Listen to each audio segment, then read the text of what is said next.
We've got some echoes going on here. All right. Echo for me. I'm here. Let's do. It's a delay. You heard that? Yeah. Let's hear it.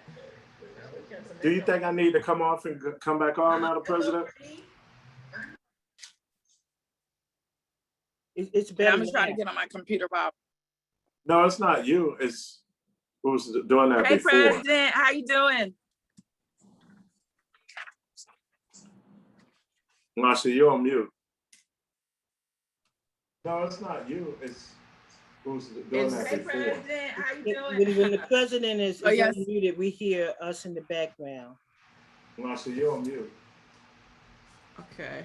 No, it's not you. It's So let's see if we stop live and start again. When the president is unmuted, we hear us in the background. You want Okay. you want me to go back on mute? So let's see if we stop live. Okay, are we good now? Can you all hear me? I can hear you. Yeah. Yes. Can't hear Tracy. Yes. Can you hear me? Okay, that's Yeah, I right. can hear you. You want me to do it now, or you want me to wait, Madam President, Ellison? Let me see if we can get back on live. Okay. I think that's where the delay was coming from.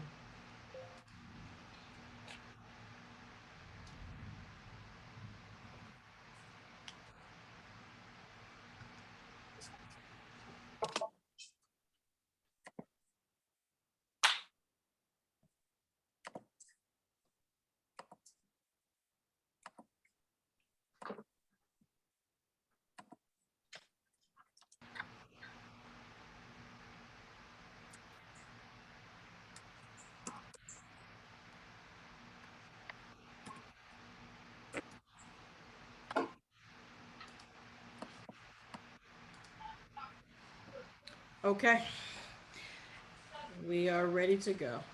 My name is Marsha Ellison. I am president of the NAACP Fort Lauderdale Broward Branch. And I want to thank you all for joining us. We have a lot of stuff going on, not good stuff. And so our job as the NAACP is to educate our community on the happenings and things that are going to affect us. Certainly when our voting rights is at the top of our agenda, and apparently voter suppression is at the top of your governor's agenda. So we are here we asked Representative DuBose, Leader DuBose, to come back once the session was over and give us an update.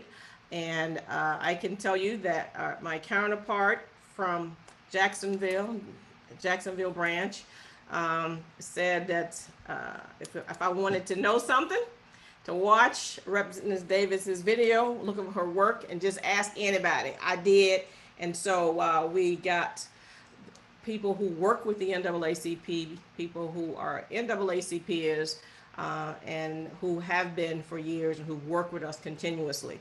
We continue to work with the ones who brung us. And with that, before I introduce our state president, I want to, Judge, if you will just give us a word as we continue on before we go any further, because I think we'll need prayer as before, during, and after. So if you will open us up. Father, we thank you for this opportunity to be in your presence. We thank you, God, for those who are represented here. We pray for your blessings upon our president for the Fort Lauderdale branch, Marsha Ellison, and our state president, Madam President Mweezy. And God, we ask you to bless Representative DuBose and Representative Davis and all that are listening on this line tonight. God, let this session be informative.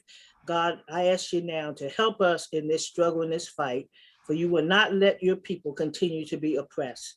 These blessings we ask in your name. Amen. Amen. Amen. Next, I want to introduce, and when you're hearing me, more than likely, the president has heard what I'm saying 4 or 5 times, sometimes more than what she wants to hear. And so when you see us doing forums, or we see going about doing the work of the NAACP, just know that our Florida State Conference president is with us. And we work hand in hand and have conversations multiple times a day because we're serious about the work of the National Association for the Advancement of Colored People. So our National Board of Directors member, our double life member, she has a silver life and a gold life membership in this branch, let alone many others, but we don't really care about the others. We only care about this one, her favorite branch. And we want to make sure that we welcome her as we normally do, and to let her know that certainly we appreciate your leadership. We thank you for your leadership, and we follow your leadership. And with that, Madam President, the floor is yours. Thank you very much. Can you hear me, Madam President? Yes, ma'am. All right. Thank you for those kind words. And let me take this opportunity to welcome all of the members of the Fort Lauderdale Broward Branch. If you are a member, I'm saying hello to you. If you're not a member, I'm encouraging you to join right now. We'll be happy to take your money. Not me, but the president will be happy to take your money. But you must be a part of the Broward Branch. I wish I could tell you all the stories I know about the Broward Branch, but had it not been for the Broward Fort Lauderdale Branch, I would not have won every single election I've ever run for. So thank you, Fort Lauderdale Broward, for giving me an opportunity to work for our community. And tonight we're here about the business of the business. We are going to see tonight as we talk about what is the status of affairs for those of us who need to vote, those of us who have voted, and for those of us who know nothing about a vote. We are here to talk about all of it and to talk about us in terms of how we can strengthen our votes in our communities around the state. In this particular community, we know that we can do much better. And we are going to do that. That's why we're here, so that you can hear about ideas of what we can do and those things that we know we've got to start in a special way. And that is asking everybody who is eligible to be a part of us voting. So it's my pleasure to be here. I'm so happy to see the judge. She will always be my number one judge, Holmes. And thank you, Judge, for being here.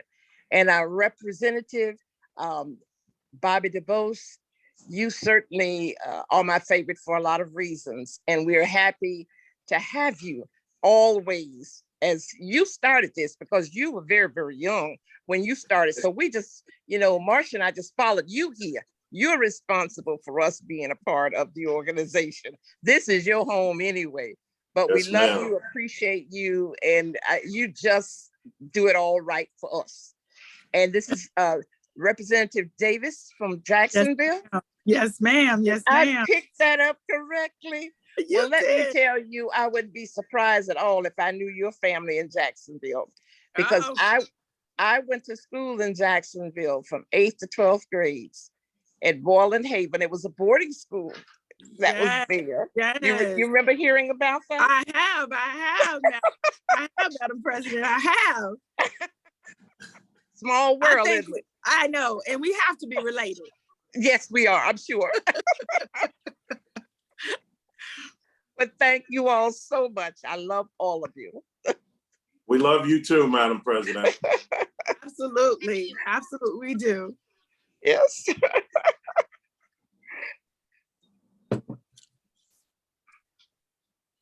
Marsha, you're mute. We want you to know that we certainly appreciate you, and I have a general idea of all the hard work you're doing. I don't know all of it, and I talk to you 3-4 times a day, but we certainly continue to salute you. And so we, in this business, you always need, behind me, you'll see several of our general counsels. One of those general counsels was the Honorable Alcee Hastings, and he was Ms. Eula Johnson's general counsel.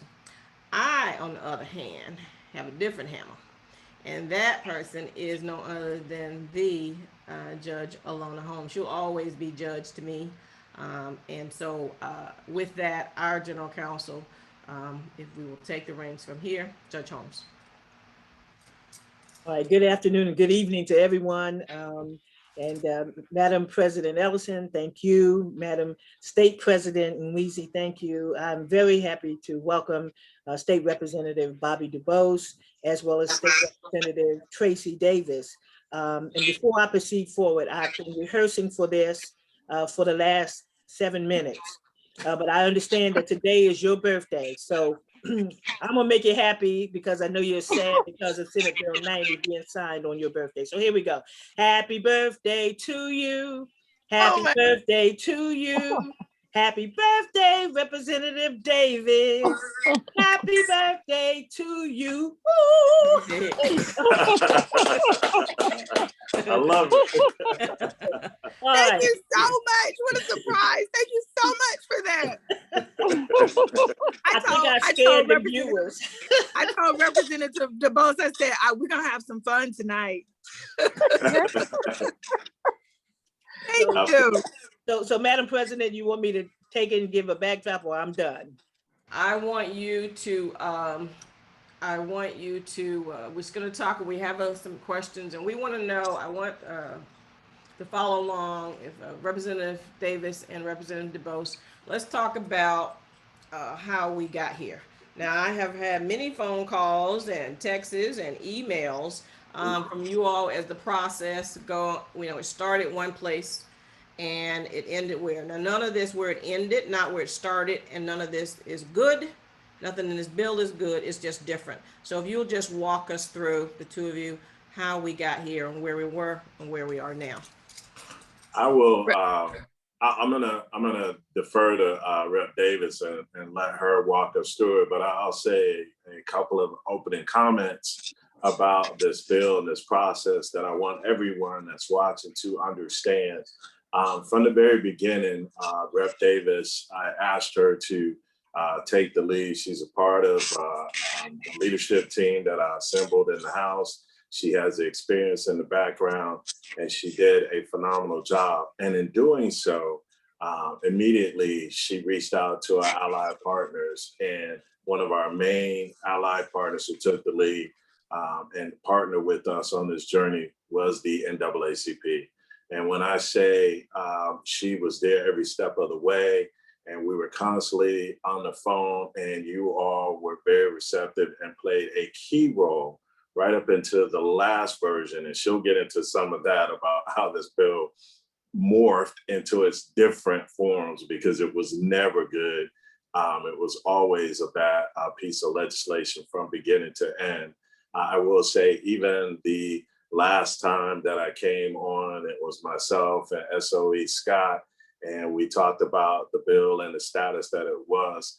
Probably prior to that, myself, Rep. Davis, and our staff went through these different versions and did these spreadsheets. So I just want you all, people don't really know what goes into making the sausage. They just know whether or not, they like them or not. But when I say Rep. Davis has championed this issue from beginning to end, and she'll expand on the relationship and the partnership with the NAACP, it has been phenomenal. So with that, I'll turn it over to the birthday girl to kind of give us a walk down memory lane with this bill that probably changed hats about a dozen times. It did. Thank you for that. First of all, thank you to the NAACP and your support of this journey that we just took, and definitely the support of my leader, who did kind of look at me and say, okay, you're in charge, you run with it. And I did the best I could, but we absolutely had a phenomenal caucus that rose to the occasion and couldn't have done it without the support from the NAACP as well as our allied members. So Marsha, you asked, where do we come from? Where are we, and how did we get here? Well, we've seen several different versions of this bill. The initial version was in one of our committees. That version in the House identified that folks would have to show IDs at the drop boxes. That version actually asked for demanded people complete a declaration or attestation in multiple forms in order to drop ballots off at the drop box. That version also, it didn't talk about being able to give things to people in line, but the SB 90, what we have now, is probably the best of the two versions. The House bill has always been egregious from beginning to end. SB 90 was egregious in its own right because it wiped out all the vote by mail ballots. It wiped out the drop box initially. And so it just, even having to have the conversation about elections was annoying and irritating from day one, because the governor himself stated Florida had just experienced the best election in 2020 that we had had. So to be here talking about elections was a complete annoyance. So again, many versions to the bill. One of the versions came at 1:30 in the morning with a strike all, and a strike all, for everyone out there that's listening, basically means we're gonna wipe the bill away that you know it, and we're gonna add some more language and change it again. So that strike all dropped for us at 1:30 in the morning. And by 9:30, our 42-member caucus had added 39 amendments to that bill to try to make it palatable, not better, but palatable. So we withdrew a lot of those amendments because we know we didn't have time to talk about it. We were under structured debate.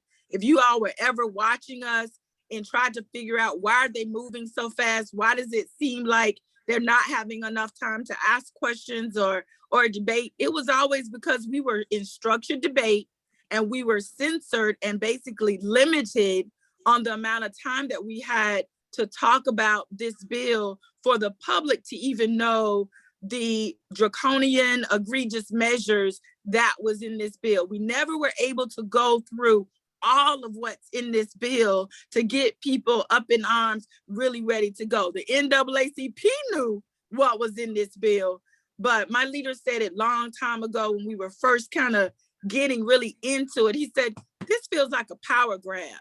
And at the end of the day, that's what this has become.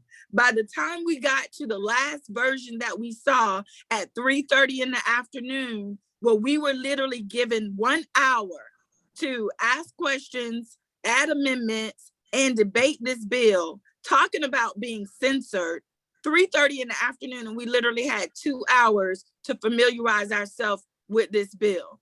And after that, we can probably look at, that was the version we ended up with. What you see today is the version we ended up with. We did fight hard. We got rid of the IDs at the drop box. We got rid of the additional forms, but there is still a lot in this bill that we have to work around. And so that's how we got here today. Short version. I could talk a little bit longer, but we got a lot to talk about. So Marsha, that's how we got here today, with unfortunately the governor signing this bill on my birthday, and just made it, not the best birthday, but you know what? We're going to fight through this. And at the end of the day, we're going to make it to the other side. We just need to not allow our voters to be afraid of what the Republicans just put in place. Rep. Davis, I'm gonna back up, and when you were telling them about the strike off, and so basically what she said is they got rid of everything and they wrote a whole new version. And Right. How many pages was that, Rep. Davis? Okay, so the first bill we saw was 51 pages. The next version was 50 pages. And the last version we ended up with was 48 pages. So can you imagine, while you sleeping, that they dropped a brand new version of the voter suppression bill at 1:33 a.m. and we had to be pages. 51 pages. We had to be ready for that thing that same day.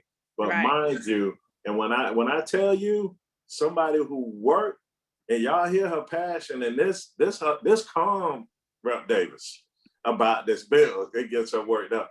But she was up.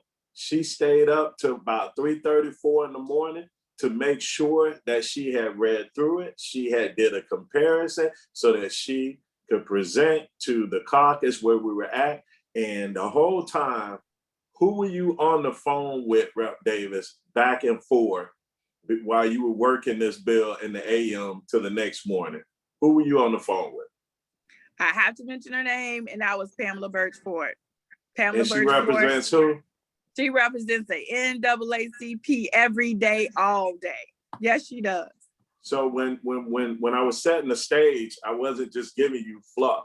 This is really the work, the sweat, and there were a lot of tears around this. But these are the games that they play, and these are the things that they do. And they want to put things while we are sleeping. So when we get up the next day and we walk in, and when Rep. Davis was talking about the time frames and us being in structured debate, what happened is in the beginning, the Republicans, the speaker changed the rules. Now the rules are based on a simple majority, and they have the numbers. And so what they did was they changed the timing of everything. Whereas before, when we had a bill like this, each member had at least 15 minutes to debate if they so choose to, amendments and so forth. They came in and put structure on how long. They basically censored us. And when we're up there, you know, we have found our lane is our voice. Although we are in the minority, we come together and we're mighty in the voice, and we're making sure that things are said. And a lot of times we put things on the record so that when we challenge these things in the court. So they tried to censor us, and they did every trick in the book. But when I say we rose to the occasion and we performed, and having Rep. Davis lead us, it was a thing of beauty. So if you ever want to go back and see how this sausage was made, you go watch this bill through the process, and you follow Rep. Davis. And I think that you'll be in for a treat. If nothing else, I think this session brought out the real y'all. We heard from Pompano Pat.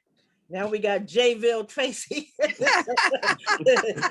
they really brought out the fight in you all. Right. I have some questions, but let me just get into the audience. Those of you who are on, call a friend, call a neighbor, and let them know. We're talking about the voter suppression bill that has been signed into law by the governor.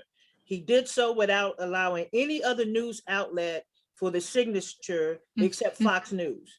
So if you, they should not be the only people who report what he did and what he said in that room. So they were the only national news outlet that was allowed. So tell your friends, and for those who are like-minded, the Bible says, "My people are destroyed for lack of knowledge." So tonight is where you get the knowledge so that you'll understand why the NAACP and others have joined in the fight and the struggle to overturn this legislation.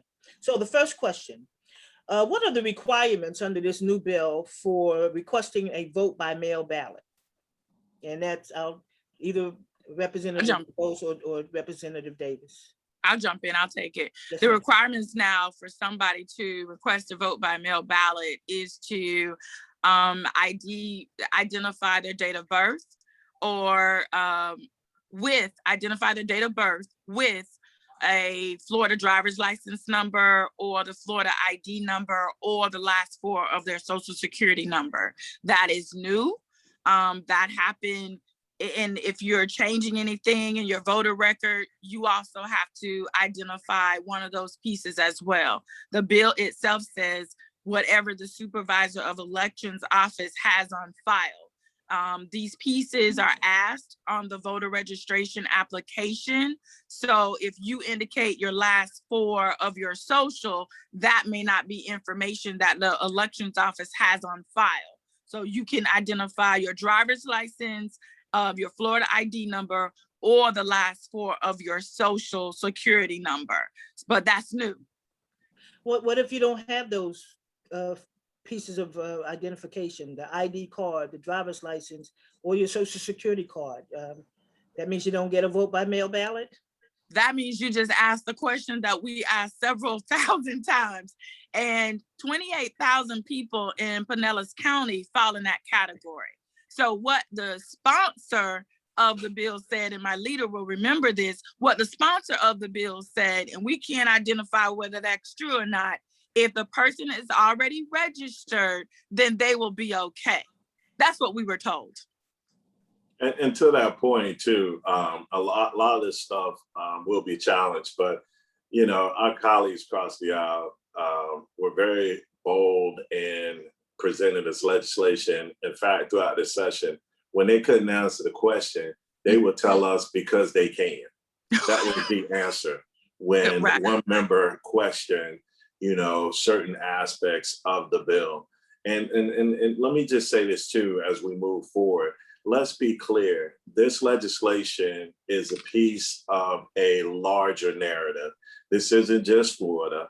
This is national. This isn't just this voter suppression piece. We all know we had with HB1, the anti-protester bill. This is just all, I would say our colleague, Representative Thompson said it best when she said, this is familiar.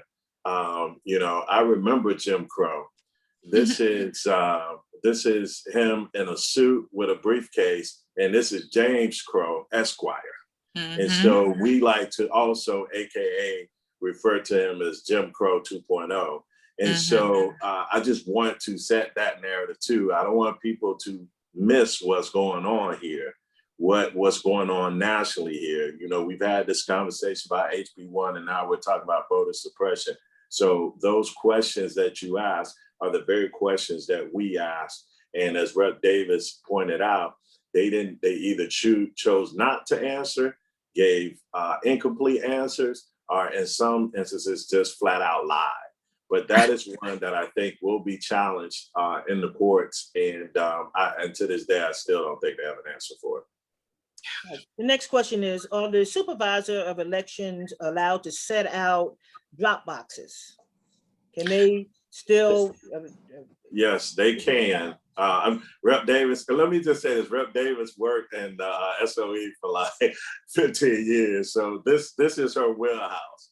But, you know, I add a little bit to it, but I know she got real heated about this Dropbox piece as relates to what they can do, and the fact that once they put them there, they decide them 30 days out and then they can't move them. But right. She's chomping at the bit. So I'm gonna let the birthday girl go ahead and take those. No, that's okay. You can take it. The supervisors can still put drop boxes out, but they're limited. And the challenge with this law is that they're limited. It now dictates when they can drop the boxes, when they can place the drop boxes out. A number of counties place drop boxes out 2 weeks prior to early voting. As soon as they drop the vote by mail ballots, they place their drop boxes out. This law now demands that if those drop boxes are out, it needs to be a live SOE person standing monitoring those boxes. It also charges if the supervisors go out of these rules with when they use these drop boxes outside of early voting hours, they possibly could be fined $25,000. So let's be real, everybody on this call. If you're gonna fine me $25,000, guess what I'm gonna do? I'm gonna limit the number of drop boxes I put out there, or I'm not gonna put them out there at all. So at the end of the day, this body, our colleagues, on the other side, just made the supervisors of elections the bad guys when it comes to those drop boxes. Well, it seems that vote by mail just got more difficult to do. Can you outline for our listeners what some of the new provisions are for, voting by mail? I mean, go ahead, one of Bobby. the things, well, and we could just volley back and forth on this stuff, but one of them is, now each general election cycle, you have to request them. Whereas before, it was 2, so it was like 4 years. So that was the first thing. And we kind of went back and forth with that one, and it changed different versions there as it relates to the vote by mail. What has changed around that? So who can return those ballots? So we got into the whole household or family member, And, you know, it was interesting when they defined immediate family, and, you know, we pushed back. And Rep. Davis, you know, she was no nonsense. The same way she is now, she would go right up in the bill sponsor's face on the floor, and we would have him cornered in the back. It got to the point he didn't want to come back there no more. But we would grab her, and she would just go in, you know, because she actually lived through what it meant to drop a ballot off and what happened after the fact.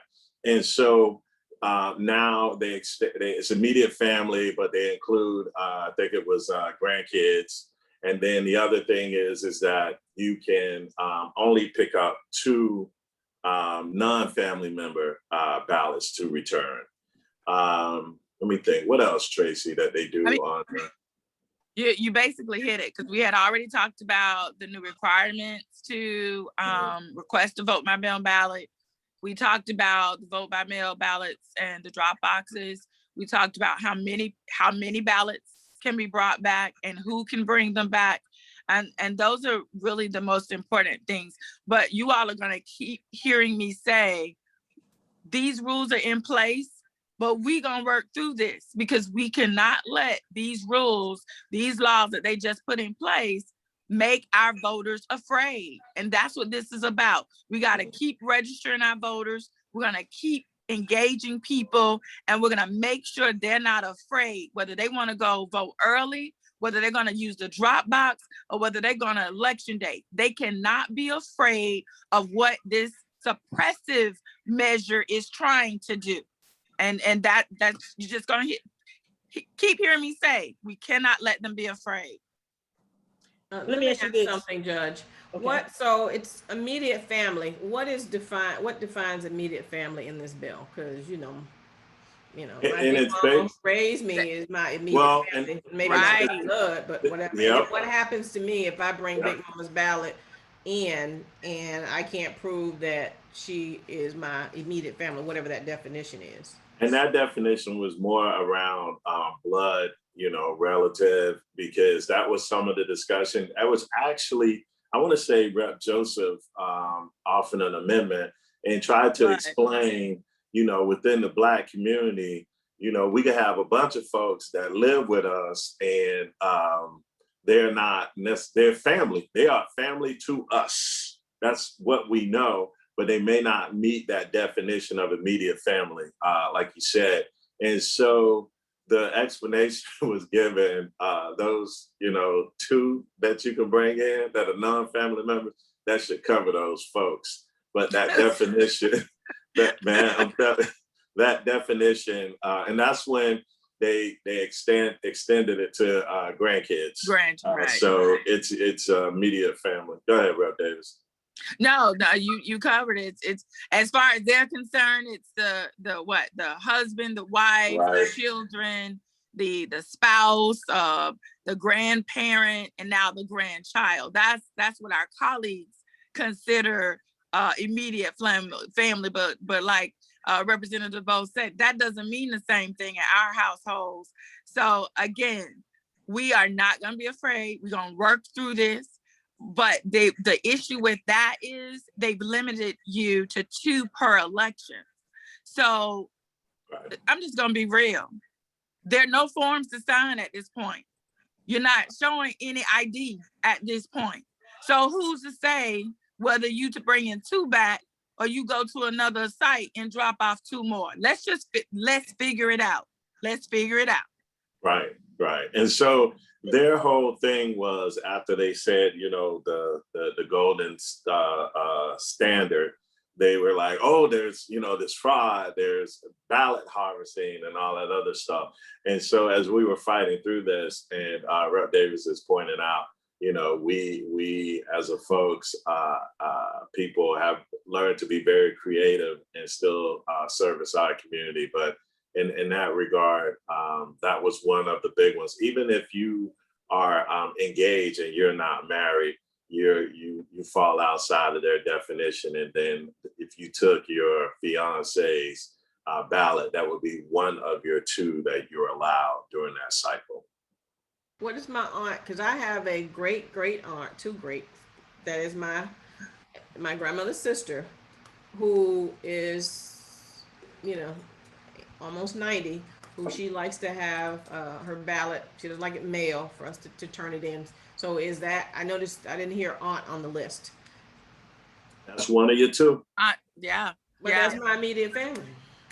That's not their definition of immediate family. Tell me, what's the penalty? 3rd-degree felony. 5 years in Florida State Prison and a $5,000 fine plus court costs. So, Judge, you on the call. So we gonna I'm gonna say this again. We have multiple drop boxes around. There's no ID in this bill, and there's no forms to sign. I'm gonna say to you all on this call, find another drop box and drop the ballot off. That's the drop box. What stops you from going to the post office and dropping the ballot off there? Nothing. Right.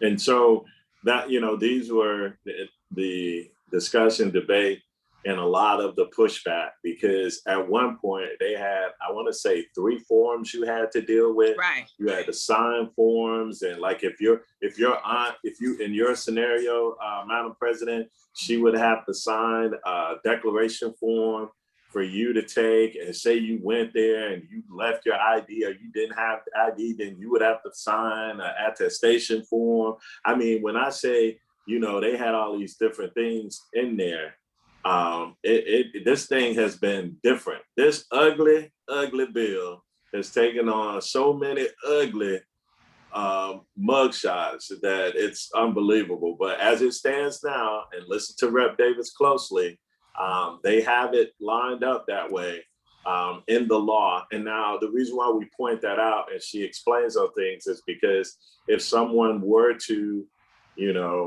say someone tried to take someone in, we want everyone to be aware of, because a lot of times these laws are applied differently to us, but it is there to scare folks. It is another way to suppress the vote.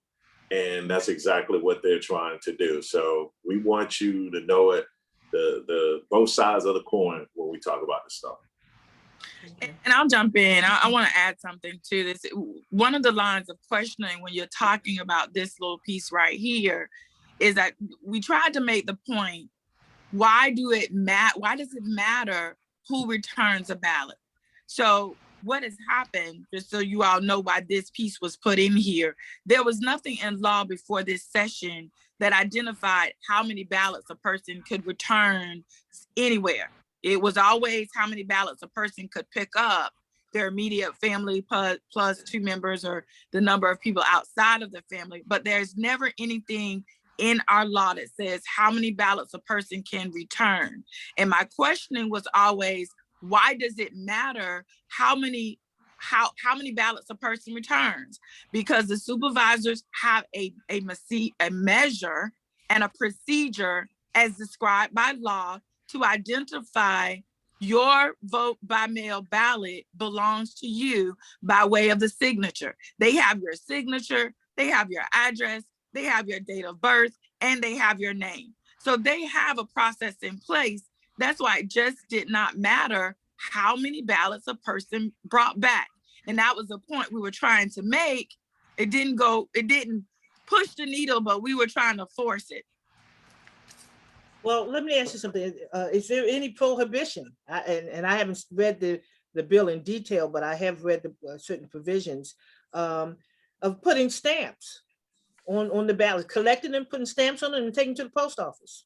Absolutely nothing. Nothing. And that was the thing. I remember when we were debating, I said, Tracie, we talk, drop box, people can take them to the mailbox. They just have to do it before, in enough time to travel. But I was like, Tracie, our folks gonna get real creative and they're gonna drop them off at the post office. That is but it. Right. Here's some. And postage is prepaid. And thank you, Patty Lynn, for reminding me. I have never done vote by mail. I like to go in person to the African. What'd you do, Judge? Absentee?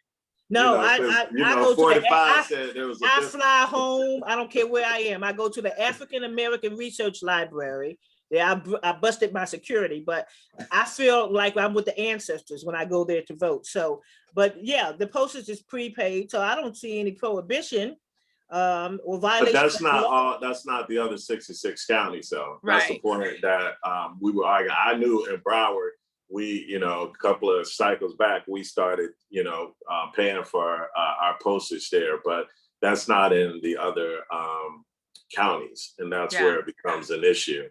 And so I know we have some questions, but there's one thing that hasn't got talked about a lot, and Tracie, this is something you and I had discussed that they kind of slid in there. The That we're dying piece to learn. about no, not that. We'll get to that. that question That's my next question. I got but I got this, your question. this has to do with our returning citizens and Yeah. the whole public records exemption. Rep. Davis, talk about that, because you and I talked about that, and I don't think it has gotten a lot of attention. There's so many bad things in here, and some of it may seem slight and small, but it's designed in a way that it may cause people to pause and say, I don't know if it's worth it to even engage in this process, because I don't want that. But Rep. Davis, can you talk about that part? I remember, we were talking about that too. For some of our registrations, there was a public records exemption. They fell under an exemption. So to find out where the person registered, sometimes background information about the person, people who are in violent situations, like men and women who are living in Hubbard House and homeless shelters, those people have had a public record. They were exempt from anyone coming in and asking about their information, even though they were registered. And a lot of almost everything that the supervisor of election has, you can request it because it's a public record. Well, what this law unfortunately has done is removed that public records exemption, and it's particularly onerous for people who are returning citizens and other people, like I said, people who are in violent situations, because now that has a tendency to make those people a target when they vote. Their ballots could be potentially challenged. And another part of this bill that goes along with another part of this bill is there is significant open door process for candidates, parties, a candidate designee to now be a part of the viewing of the signature matching aspect as well as the duplication. And the signature matching aspect, that happens by employees of the supervisor of elections office with the vote by mail ballots, and the duplication happens with our canvassing board. And so to have bodies, entities like candidates, their designee, and other people coming in to say, we're gonna challenge, you're now slowing the result process down, but you're actually challenging a judge that's already a part of the canvassing board. So it's just a lot of unnecessary exposure.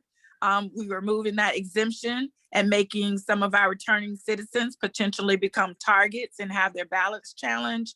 And so that is the issue that Leader DuBose was talking about right there. Yeah. All right, well, Representative DuBose, let me ask you this, because you touched on it. There is a provision of resign to run. So would you tell the listening audience what that means and how that's going to impact Broward County? Oh boy. So this, again, this is where I got fired up. Yes. It was a certain part. And the reason why is because, they kept doing so many versions. And, Rep. Davis, she actually taught me something, in regards to taking these different versions and how we analyze them. I mean, when we sat down at the table, she had like pieces of paper, drawing lines. I'm like, man, Tracie done lost it. What's going on? And so she was like, no. And so we went through this whole exercise. That was pretty cool. And just keep you're reading the bill. And so I came across this language. I was like, this doesn't sound right. It appears to me that the governor is trying a power grab because, he's trying to be able to appoint. So I started, talking to Rep. Davis about it. And then she said, let's go talk to Blake. Let's go talk to the sponsor of the bill.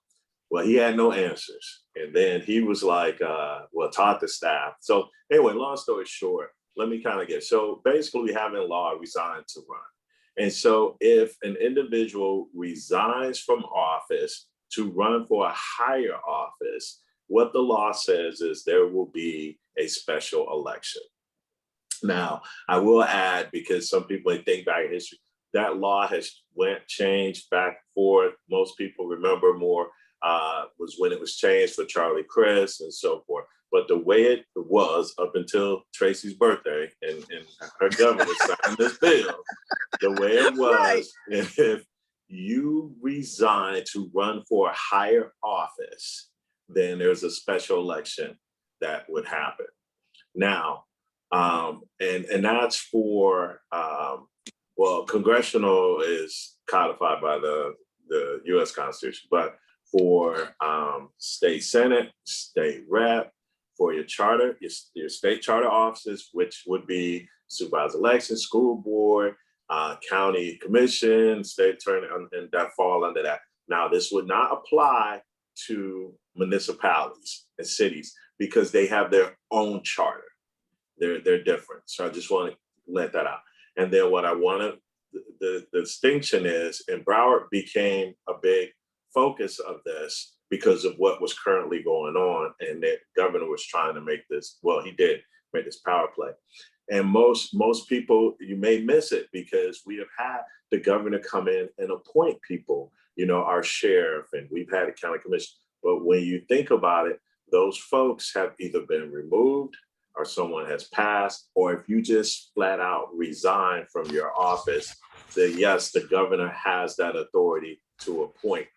But again, if you resign to run for a higher office, there needs to be a special election. So prior to today, and I'll just give real examples, you know, our county commissioners and our school board member who have decided to resign to run for higher office prior to today, we would have a special election along with the other officers. So the people who they represent would have the opportunity to elect them in a special election to fill out the term or to the next general election. So I will use one of our county commissioners who is termed out in 22.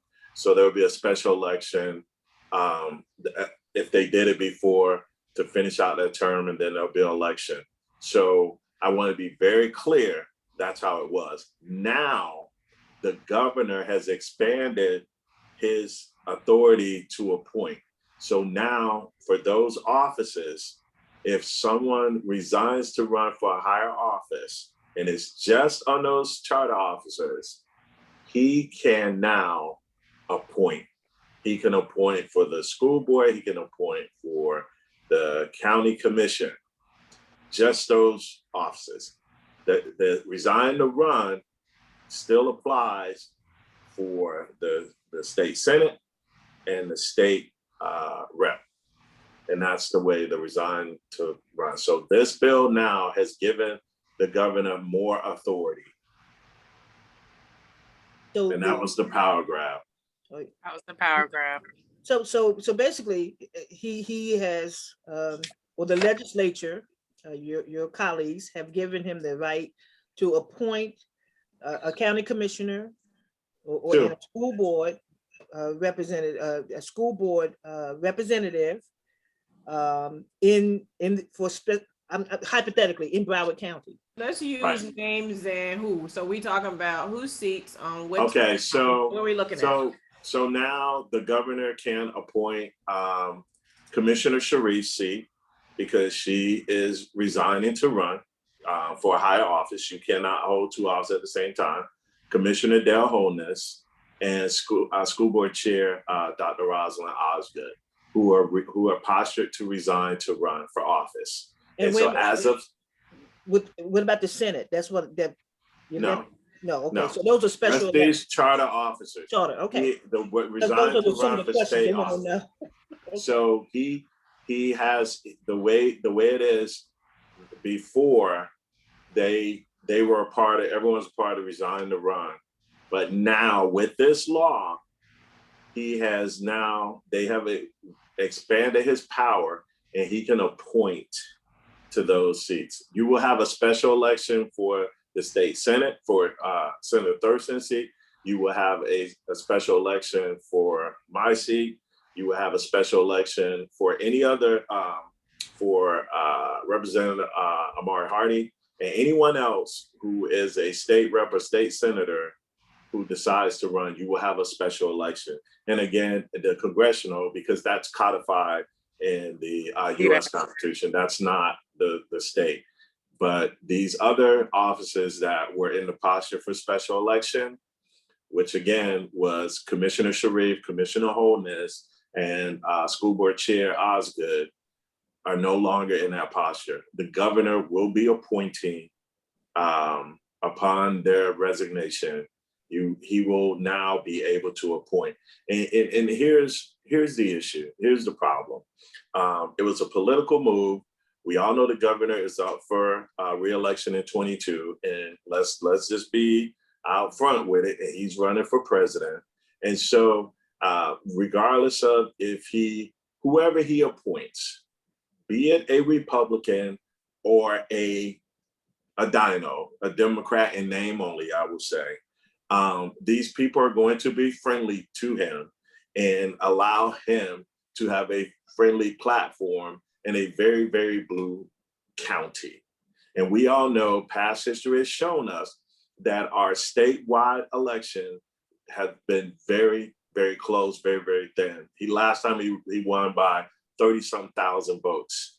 And when you're in a place like Broward, and if you can have a friendly access with voter suppression laws, these are things that are more favorable. So don't miss the picture I'm painting here.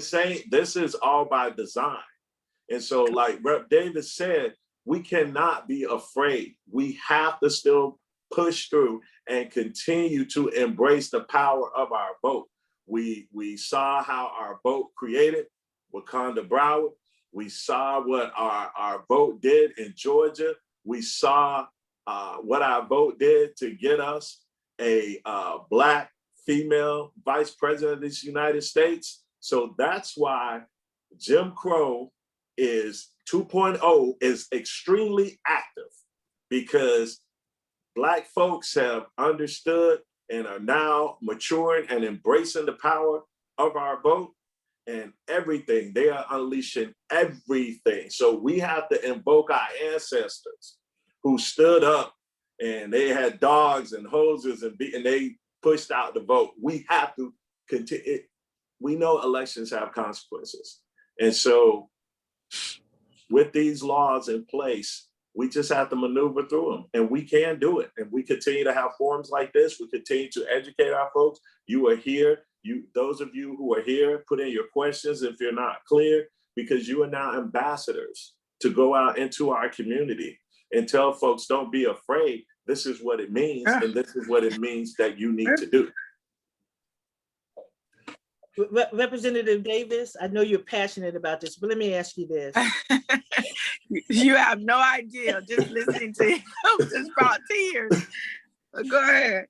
What's line warming, and how does that impact voting? So I just want to let everybody know on this call, I've been in elections for 15 years, like Leader DuBose said. I've heard more new terms in the last session than I've ever heard in my life. I had never heard of what line warming meant. But line warming, as my understanding, is to give someone something while they're standing in line with the intent to influence them. So this bill actually states that while someone is standing in line, it's called a no solicitation zone. Excuse me, y'all. I got caught up there. And if someone is standing in line within the 150 feet, only the supervisor of elections or the elections volunteer can give them something in line. Because outside of the 150 feet, no solicitation zone, you can give somebody anything you want to. But if they're standing within that no solicitation zone, which is 150 feet out, We cannot give them anything because, as they're stating in this bill, that possibly has the intent to influence them. So that's what line warming is. I promise you that term came from Georgia. But before you all start thinking about that too much, let's look at it this way. There's nobody in Florida that we're dealing with 150 feet. We dealt with 150 feet in 2020. We're not afraid of 150 feet. We were dealing with our voters 150 feet out. We were talking to voters, giving them our literature as they drove into the site. We were 150 feet away. So don't let that be a problem. The issue that I have with that solely is if you have a line that's now outside of 150 feet, you have a bigger problem than people giving out water, food, medicine, and anything else. We're already dealing with 150 feet, but that's, to answer your question, that's what the line warming was about. So are the supervisors of election on board with this? I mean, like, are they going to make sure they have water and have their volunteers go out and give, it's 100 degrees with the humidity in Florida and folks standing out there trying to, and they limited where we can vote, and how many precincts we have. So are they on board with this legislation? Well, Judge Holmes, let me put a pin in that. And there's another one that Tracie, I think this was when her debate when she dropped the mic, but talk a little bit about, and I think that still ended up in the bill about, it had to be in there because that was the last debate, about the grants or the monies that supervisor of elections still can receive to do things like give out water or educate voters on these changes.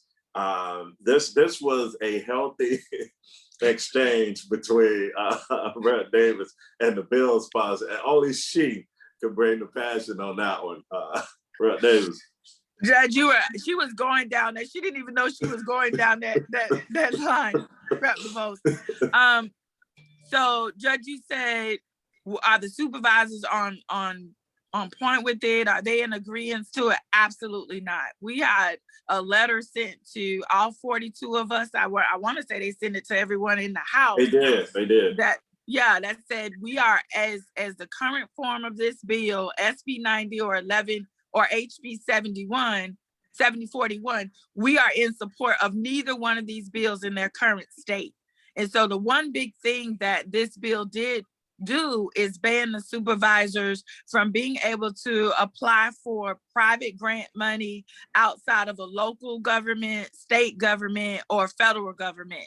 Basically saying, unless it's coming from local, state, or federal, they cannot apply for it. So for everybody to know on the call what that was about, Mark Zuckerberg of Facebook put millions of dollars in a pot and said, throughout the country, here's money that your county can apply for, your county or state can apply for to help you run your elections. And even the Department of State here in Florida applied for that money. They received millions of dollars from that pot. And now all of a sudden, the supervisors can apply for private grant money. And all they did with that money was to use that money for voter education, voter outreach, election-related activities. Because in the CARES Act, the first time we had the large sum of money, this state could have $20 million for election money. The colleagues that we have across the aisle talked about the executive order that this governor did so much. Well, first of all, he didn't pull that $20 million down that required a $4 million match from the state until about 30 days out. And I'll tell you all on this call, it takes way longer than 30 days to put on any election. How about close to 4 or 5 months? So for him to wait so long to pull that money down, it put them in a really bad situation if they had not received those private funds from the Zuckerberg fund. And the other thing is his executive order allowed the supervisors to start counting ballots right after they did the logic and accuracy test. So he actually did nothing in those executive orders, but just allowed them to start their process a little bit earlier. But that goes along with your question, Judge. Are the supervisors on board? Absolutely not. And do they have money to do this? Absolutely not. They'll have to go back to the counties and ask for money. And this bill is a completely unfunded mandate, from having employees stand out by the drop boxes, from adding hours now to the duplication and the signature process that's going to take. And now all of a sudden they can't apply for additional money outside of governments. Absolute, complete, unfunded mandate. One of our viewers brought up a point, and it's kind of not on point, but you mentioned that this bill is supposed to get rid of fraud that we don't have, but if it were to occur, this bill will get rid of it. Well, how about the sham candidate that they have in Dade County? That was a question from one of our viewers. Yes. Well, and that was a question that was raised every version of the bill.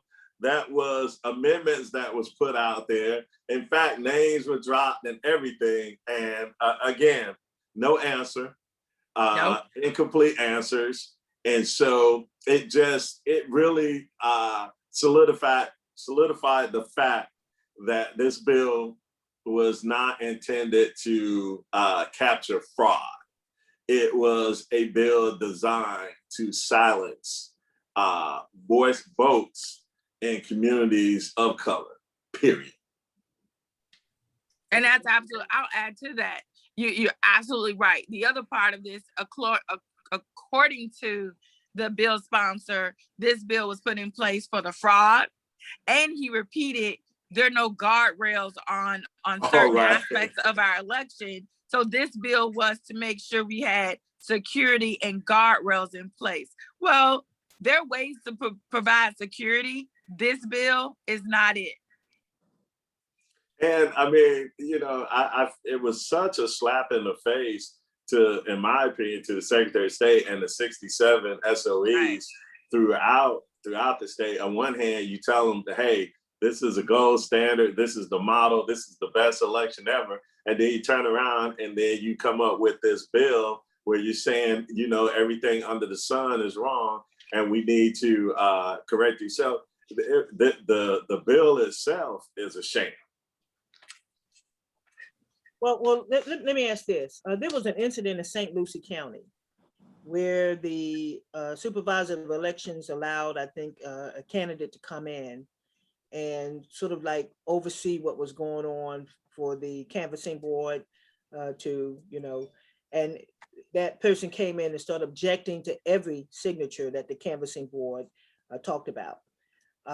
This bill allows for the candidate or their representative to come in. I know you touched on that, Representative Davis, about slowing down the process with them objecting.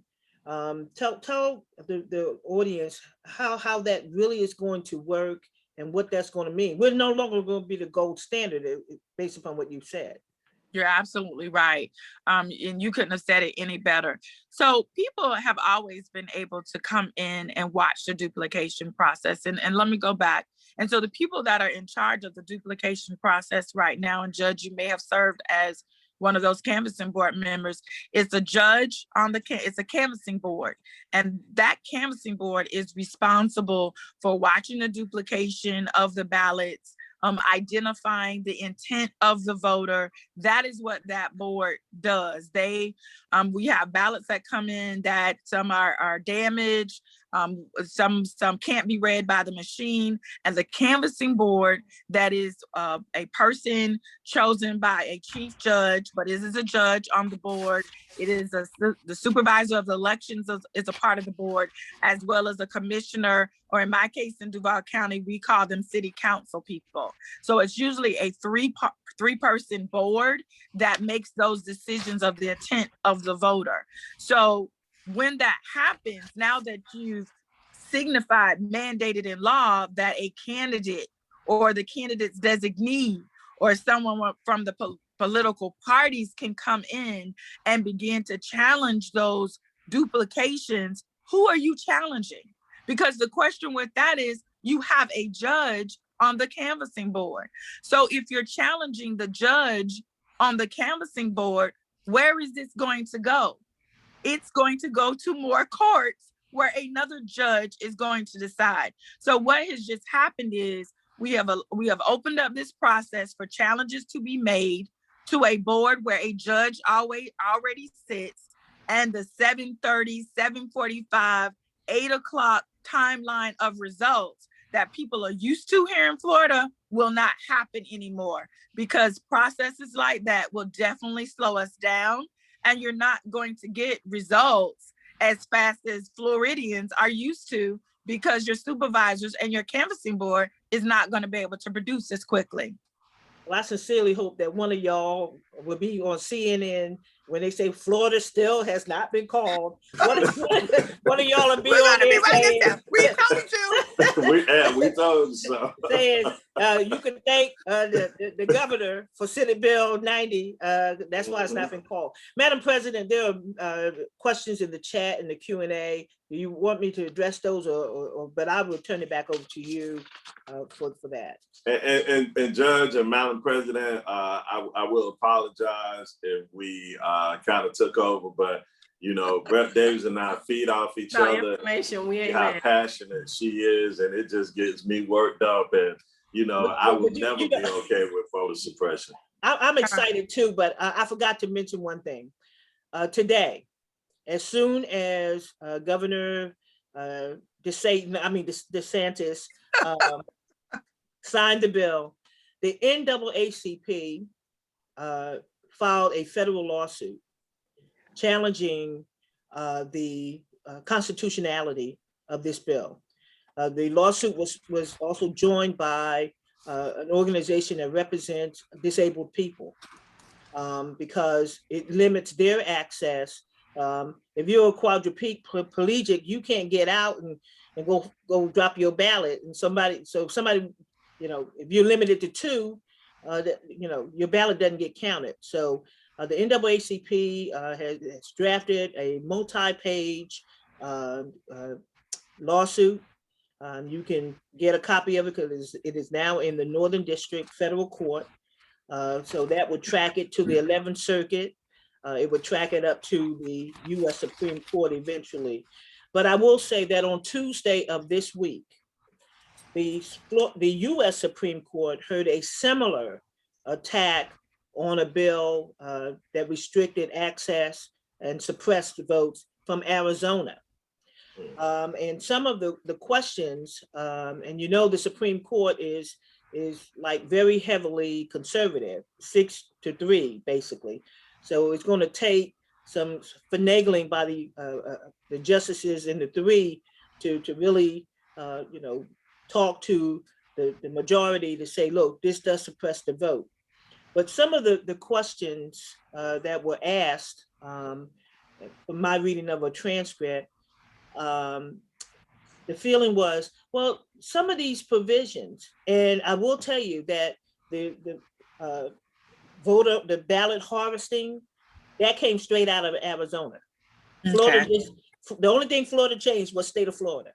They had the same language, the same period, dots, colons, commas, everything.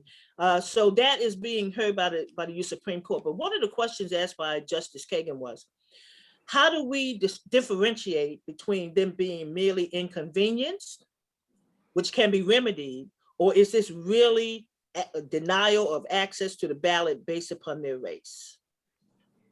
So how is Senate Bill 90 not just, okay, they're inconvenienced, but go get a ID, go get a driver's license, show your social security card. Well, you know what? You can bring your own water, put it in a bag, a travel bag. Why is this not just merely inconvenience as the court is asking, but this is truly suppression? Bobby, you want to tackle it first, or you want me to go? Oh, okay. I thought the judge making a statement. No, this is a question because it's going to come up in the Florida suit. Okay. So I haven't read the suit that was filed yet. But I think when you're talking about, you say inconvenience as opposed to suppression, I think we can start with just the whole public records exemption. That's not a inconvenience. That's more of a protection, and you are making folks a target, in my opinion. And we know because of how our criminal justice system reacts, and the statistics speaks to that, that when you talk about these folks, these are primarily people of color. That's one example where I would say that's more of a suppression than an actual inconvenience for folks. And Rep. Davis, we can ping pong on this. If you can jump in on some of this at any given time. I think the whole the issue with the limitations as it relates, how you pointed out, with people being able to assist individuals, like you mentioned, if the individual is disabled. I don't think that's an issue of convenience. I think that's suppression because of the simple fact of mobility of folks.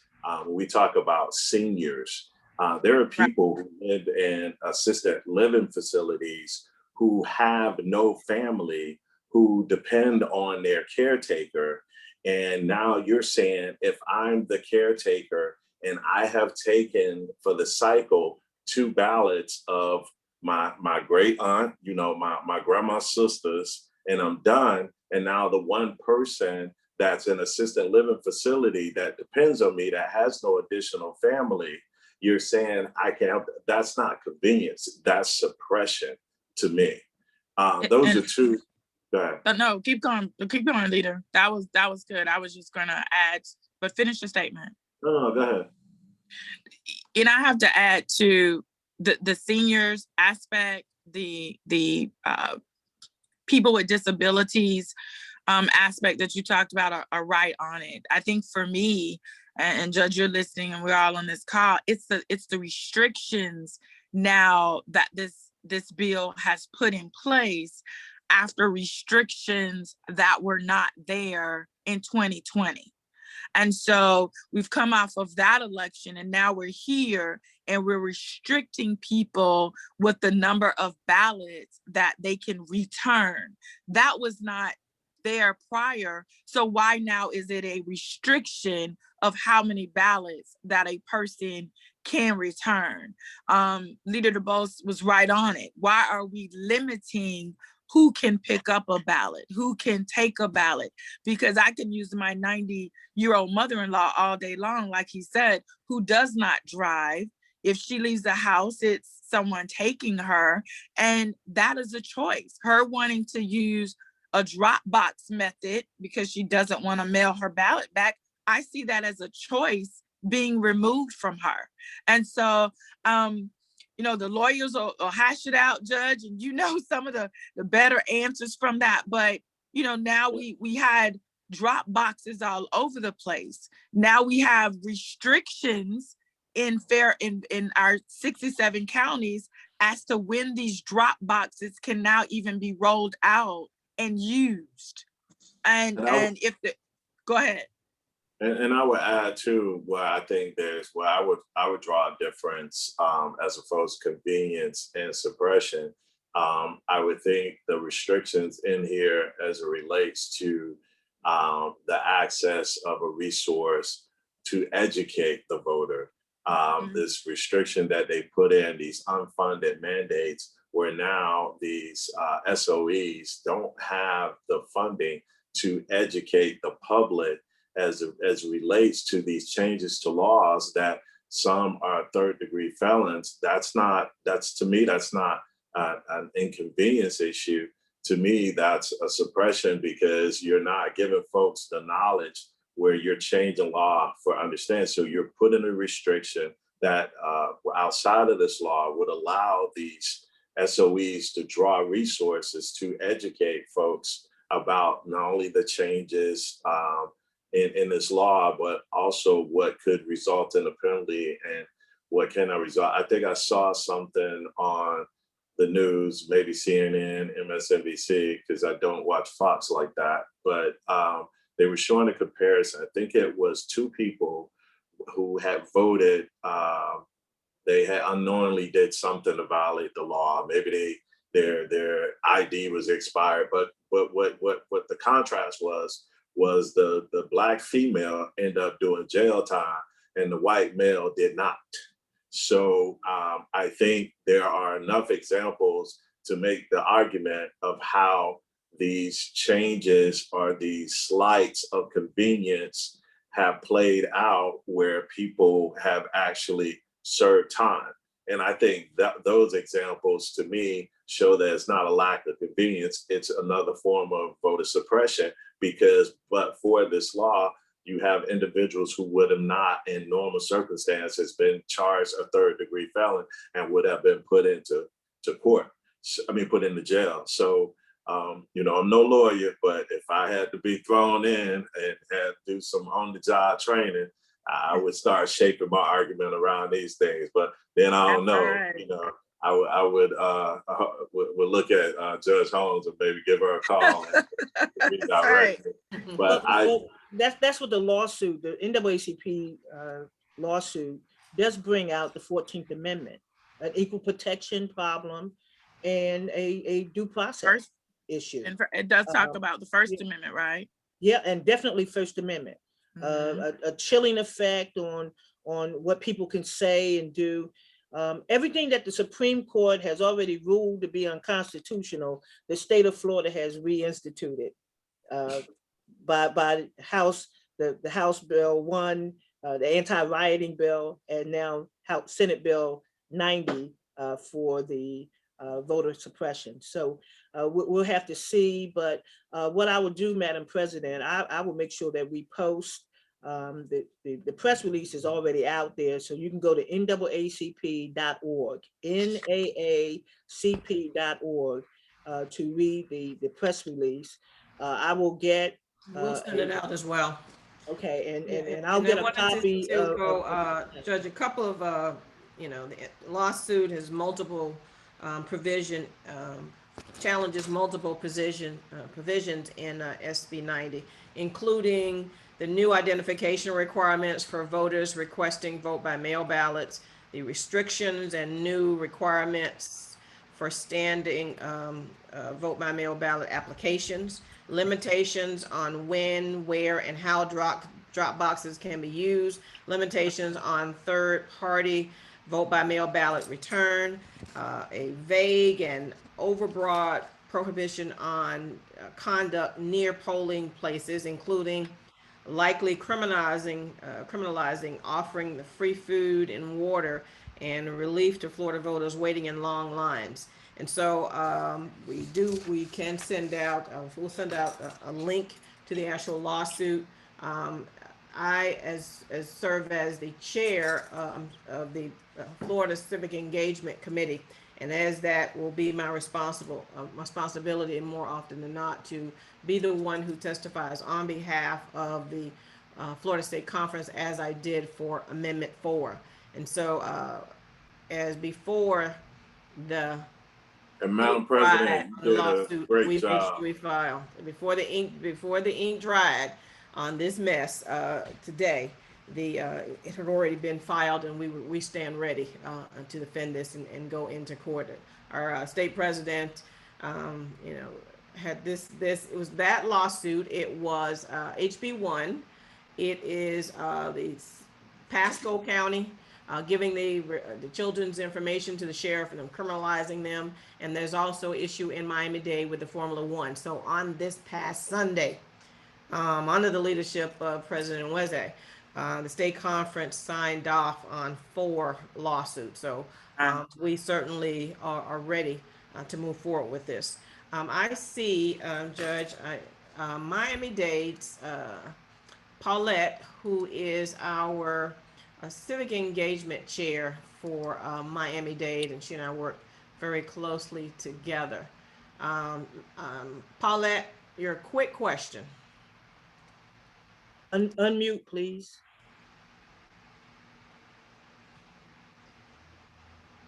Going once. Paulette, are you there? Paulette Bartlett. Okay, I guess not. I see for the president, we have Brevard County on here. We have Jacksonville on here. I see, of course, Miami-Dade folk that are on here. Manatee County, that's on here. I see the Tri-County branch NAACP folk that are on here. And so I see president of the Florida A&M University Alumni Association that was on here. I saw earlier the president of several organizations. I see quite a bit of our leadership that's on here, and with concern and questions. A lot of the members, our partners, are Divine Nine as well. I see my sisters from the Eastern Stars that are on here. So the stars are out, just so y'all know. Golden Victor number 44, just so y'all know. All on getting this information. One of the things I did mention was how it's going to affect third parties. And we have to now return third parties the registration form ourselves to the county. And that's going to cause us money, because there are many third party our organizations who register, and then before we could register anybody. So if you had someone from Miami-Dade who was at an event we were registering, we could just take it to Broward and they would send it on. Well, those days are gone as well. And so what was their thinking behind that even, Rep. Davis and Rep. DuBose? I think that was, to be honest, that was something the supervisors probably found that they wanted to do. I don't see how the legislature, cared one way or the other. That was definitely an ask from the supervisors, and just something that takes it off of their hands and puts it back into the third party hands. I know that's an inconvenience, but I would bet to say that was the supervisors of elections just wanting a cleaner process, and at your cost. Which could be a problem for some folk, because we are a lot of the nonprofits are working at a bare bones budget, trying to make sure that we are weighing in, and also and so when you have the returning citizens and their information is no longer protected, and so where would that come if you had to guess? Oh, that came from the other side, across Yeah. the aisle, 100%. Hey, that's because that has been their issue.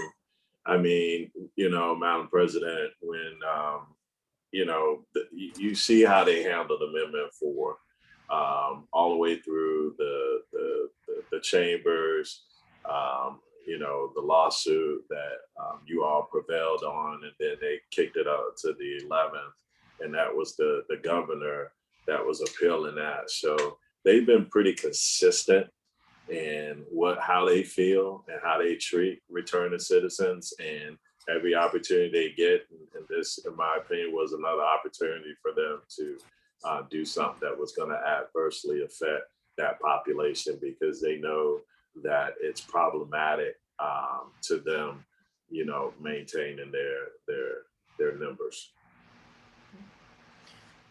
Okay, I want to make sure that we say thank you to Rodney Baltimore. He is always on the scene, always willing to work with us and be a part of How you doing, Rodney?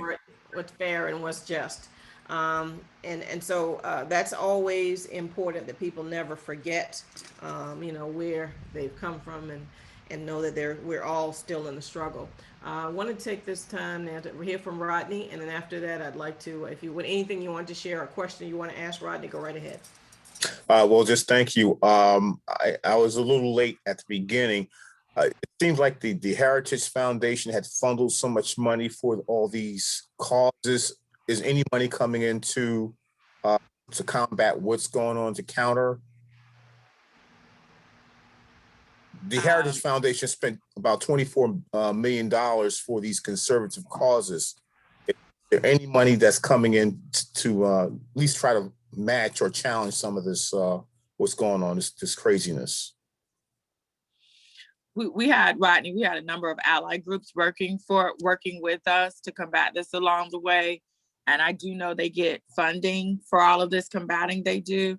I'm not aware of a foundation that's giving them additional money at this time, but I'm sure it'll come as they combat this SB 90 along the way, but I'm not aware of any right now. All right, and then just two more quick questions about some things that I've been looking at.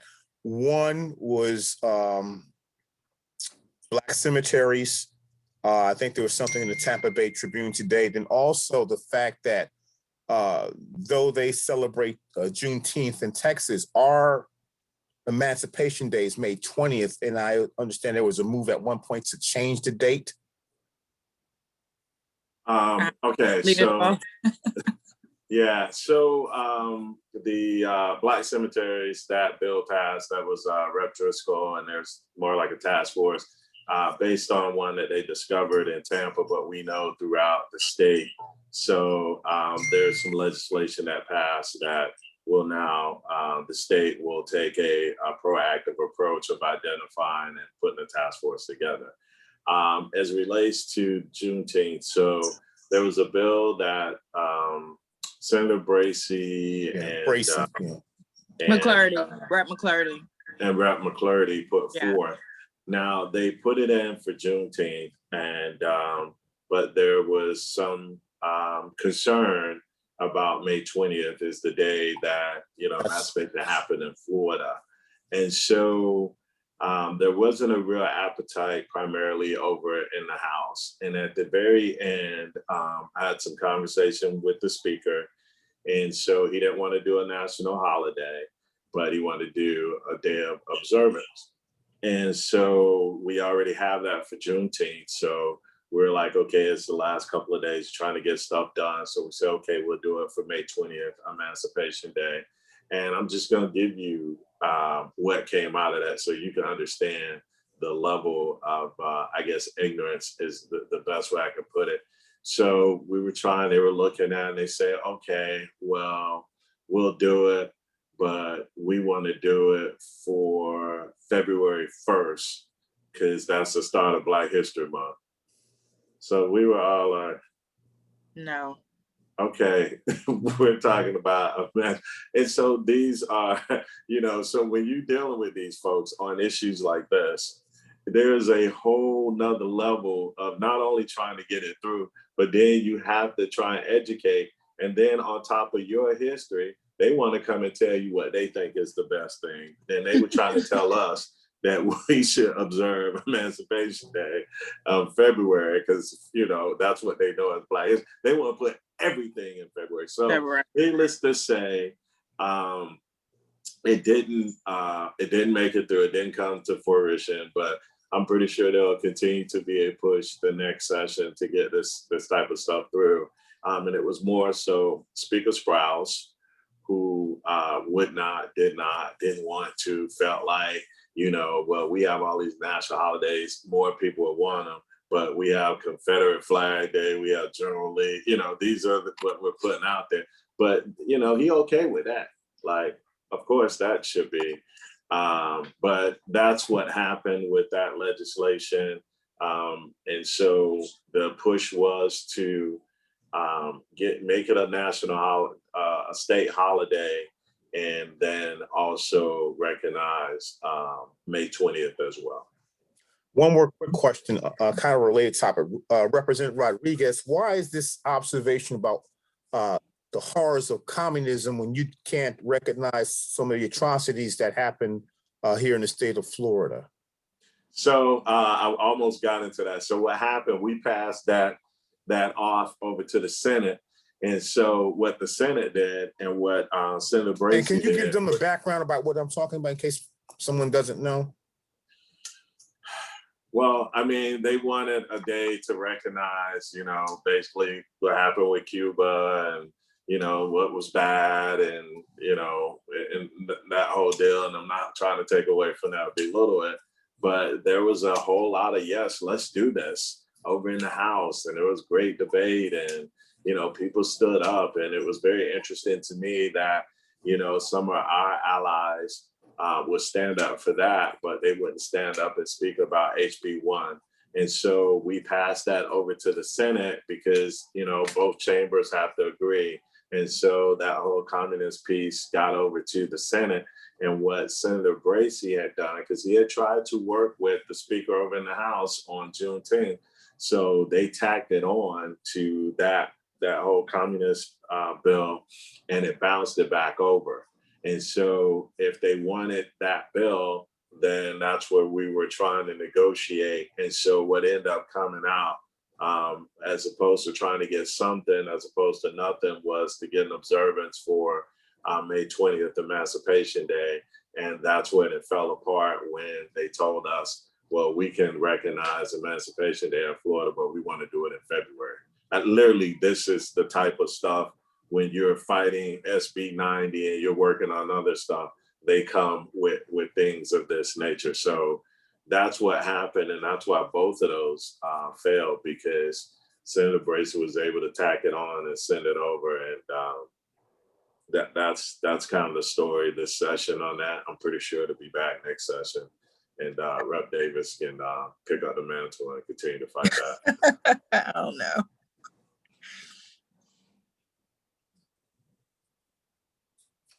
Any more questions?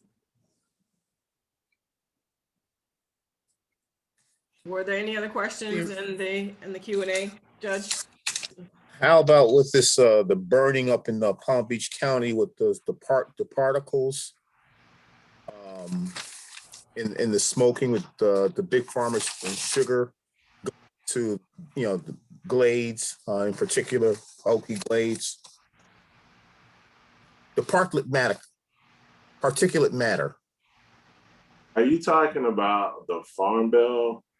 Because I mean, there was a bill that the farmers and the workers in Belgrade came up and asked us to support, and then there was some debate around about the particles, and I think that's what there was. Yeah, the environmental racism with the particulate matter goes into these workers out there, these folks that live out there with the burning, and from what I understand, it drops into your lungs. It's absorbed. So and it stays in. I guess what I'm asking, if you're talking about Bill, there was a member who debated that argument. Got a big lightning storm here, so that's what's happening. Okay. Who debated that argument around the farm bill. That's the only time I heard it. Now, I don't really sit on a lot of committees, and maybe if you're saying, but from what I recall, there was no bill on that. There was a farm bill that in Belgrade, and there was a member who debated around that. But that bill, the primary focus of that bill was to help the farmers. And we had a lot of folks from Belgrade who looked like us and came up and debated in favor of that bill. And that was not the focus of that. So I'm just not sure if it was the debate you're talking about, the bill. I'm trying to answer. Well, I was more so about the bill, but I mean, I don't think that it's going to be. It was a part of the session. Maybe it'll come up again, but I think we should be prepared. Okay. Yeah, the NAACP works on environmental justice bill, so that, and we have a committee for that works on it, so we can certainly get together on that, Rodney. Okay. I don't think there was a bill specifically, but I do know there was a member who debated about that when the farm bill came up as a reason opposed to the bill. And I just want to be clear, because, you know, we understand what Belgrade deals with, but they came up and and testified, and the folks that look like us and that live there, and asked us to please support that bill. But there was that argument around that bill. Can I bring us back just real quickly to the ballots and the vote by mail? Madam President Ellison, would you please, because this is coming up in the chat, or has come up in the chat, about they said we should push for the post office to make sure we get the ballots. But even during this last election, there was an issue that came to your attention and you had to act on it quickly. Can you just tell the audience exactly what was going on? So the post office, they're each year, it's, and I'll just speak Broward specific. There is an agreement that has been, it varied between the Postal Service and Broward Supervisor of Elections and how we're delivering the ballot. So we, over the years, we've put in Supervisor of Elections through that partnership, put in a stopgap. And so all of our mail now goes down to Miami-Dade. Well, if you remember, just in 18, the ballots went down and didn't come back. They didn't come back to Broward. Some of them went to, they've found some in Palm Beach. They found some, actually, I was told they found some even of our ballots, even Atlanta, that sort of thing. So, and you know so this past election cycle, there was the stopgap was and particularly the main post office where a lot of us use, employees, postal workers were allowed to gather collect the ballots in one bin, leave them so the post office postal driver, the mailman, could pick them up from the main post office and take them over to the one on 27th. And at depending on what the staff was at the other facilities, they'd also try to do the same thing, to everything they could do to keep them from going down to Miami-Dade. And then Miami-Dade had some folk who very seasoned, and they were working to make sure that the ballots came back to Broward. And then suddenly there was I was told there was the staff was directed to no longer sort political mail. They didn't really have time for that. And so I know a lot of candidates purchased leaflets and flyers and stuff, and it was not sent out. It's actually destroyed from what I'm told, because they said they didn't have time. And suddenly the ballots were being collected in Miami-Dade. And so people wanted to get the word out that the ballots were being collected, but not sent back to Broward. And so, we got the calls, and, the supervisor of elections got the calls, and other folk got calls, and suddenly the ballots started to come out. Now, an order like that has to come, it can't come from locally. Let me just say that. And so there was a move to stop when they realized how many folk were actually mailing their ballots back. There was a move to stop separating them in Broward and send them to Dade, and then Dade was very slow about getting it. And then suddenly, when I spoke to the supervisor of elections office, all these, it was just trickling in, and then all of a sudden they have large numbers, thousands and thousands per day. But that's only because somebody got the word out in time for those to get out and be counted. But that took a lot of coordination. It takes a lot of brave people inside the post offices to risk everything in order to get the word out that those ballots are being harvested there in the post office and not being sent out. Not because the staff doesn't want to do it, that the postal service workers are trying to do their job, but in many cases they have been prohibited from doing so.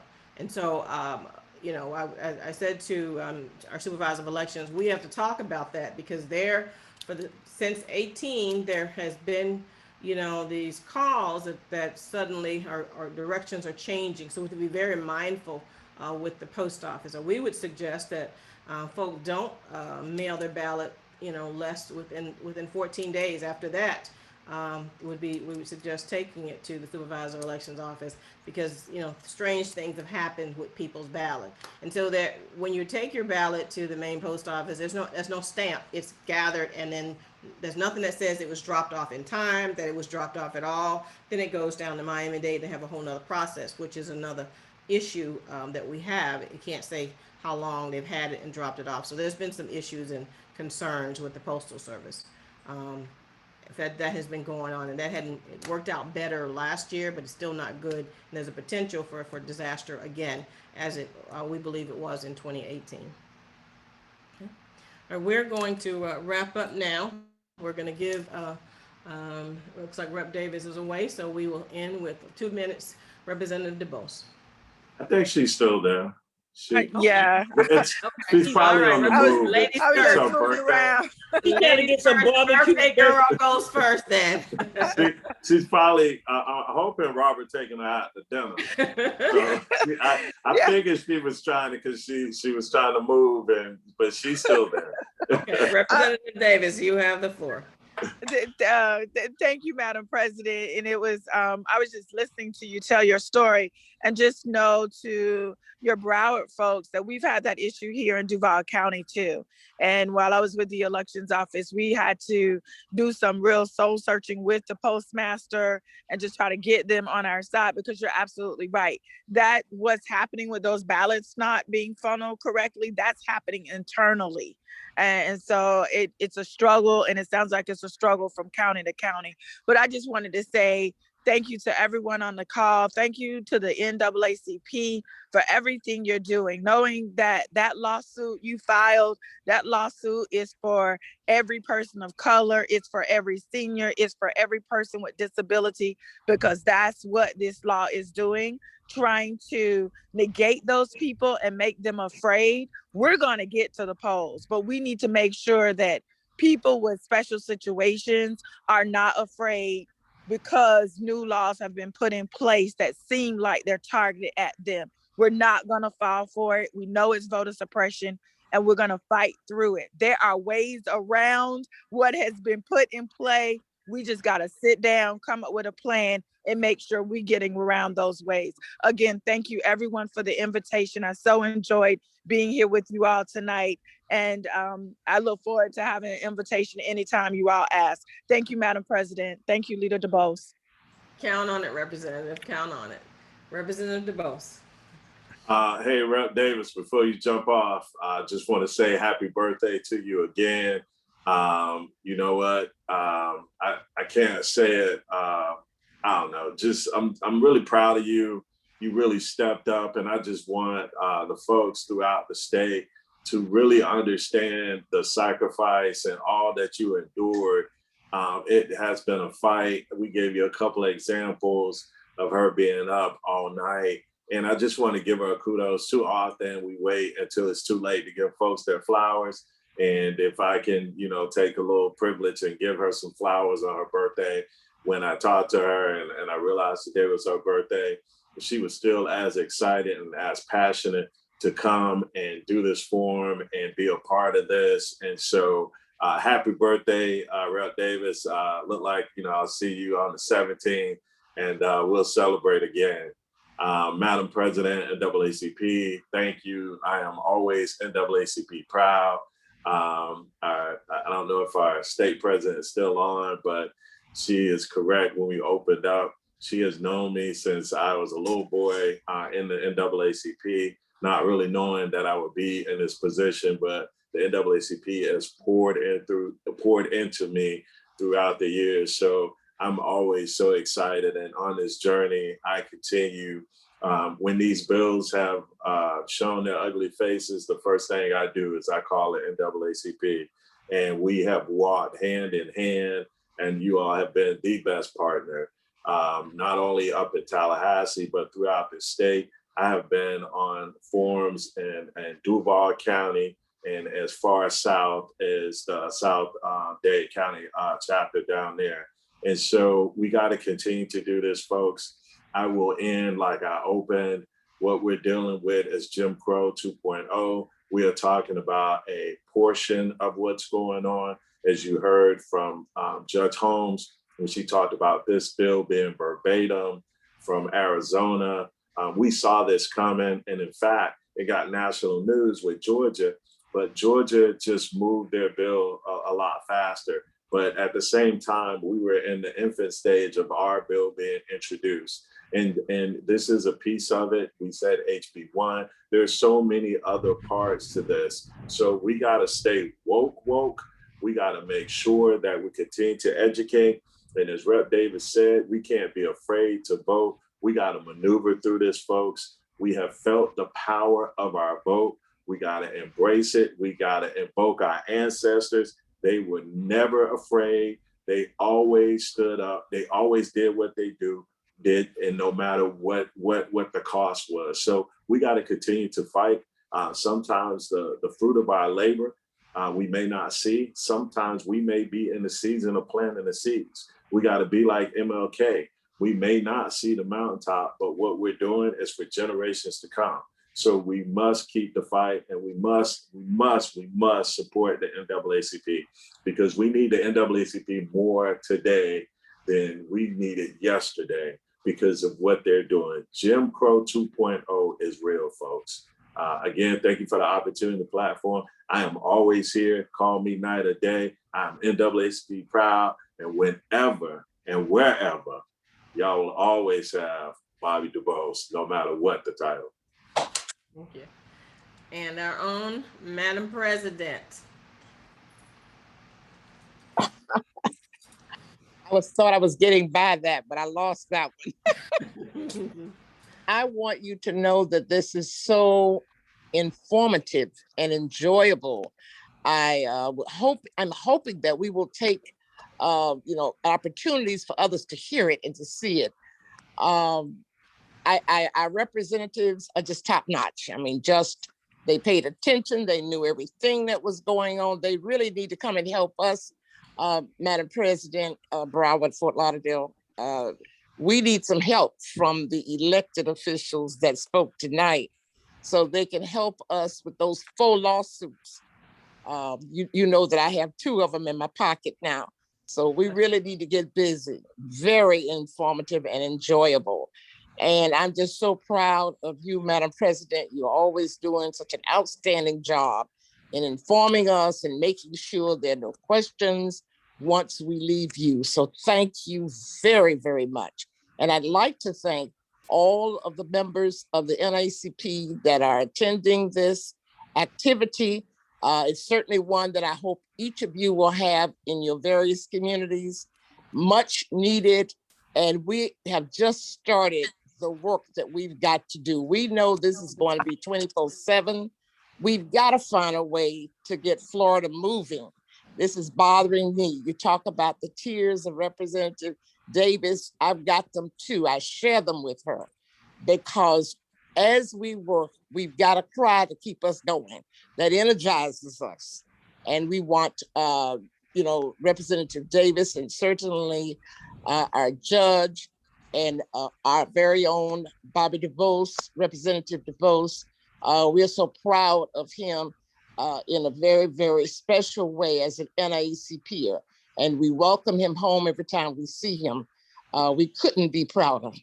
So thank you, everybody. And Judge, you're my number 1.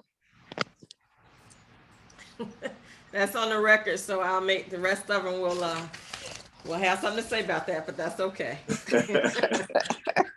So, and Judge, I will certainly, you will be by my side as we move forward with this federal lawsuit.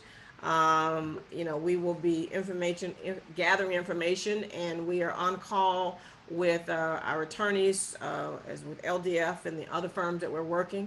Not only this one, but certainly this one, but the other 3 as well. So we certainly have work to do, and I thank you for your wisdom. I thank you for your leadership, and I thank you for, it ain't easy being the general counsel for the NAACP, because we always got stuff, but I thank you certainly always.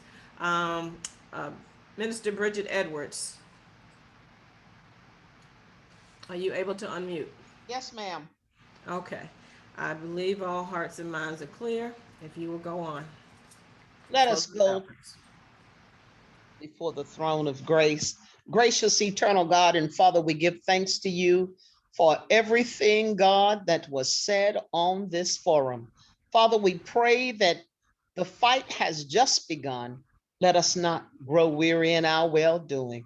Father, we ask that you would continue to be the wind beneath our wings. We pray your covering over Representative DuBose. We pray your covering, God, over Representative Davis. We ask that you would bless each person on this call. We pray your strength upon our state president and our local president. We ask you to bless and to keep them, oh God, as only you can. And now as we prepare to depart from this call, but never from your presence, we ask that your peace would abide with us. In Christ Jesus' name I pray.